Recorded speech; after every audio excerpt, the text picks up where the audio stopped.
Christophe Clergeau et son comité de soutien en route pour les régionales. D'ici l'été, le chef de file du PS se donne 100 jours pour aller à la rencontre des habitants.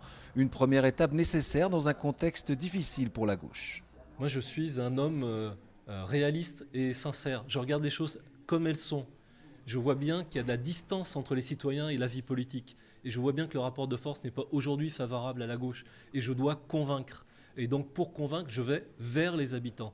Une cinquantaine de personnes sont ainsi mobilisées dans les 5 départements de la région pour débattre et recueillir des idées. Très souvent, les gens ont des idées très simples qui souvent ne coûtent pas beaucoup d'argent. Et il suffit d'un peu d'écoute de la part des élus et des politiques pour les mettre en œuvre. Je pense que c'est ce qui manque à la politique et c'est ce qu'incarne Christophe Clergeau avec cette démarche.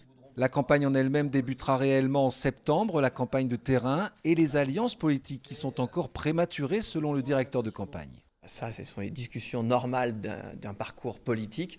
On verra à la rentrée où les uns et les autres en sont, où vont les discussions. Mais l'essentiel, ce n'est pas les alliances, l'essentiel, c'est le projet. D'ici les élections régionales de décembre, Christophe Clergeau a bien compris les enjeux de cette mobilisation. À ce jour, le chef de file de la majorité sortante se considère en effet comme un challenger face à la droite.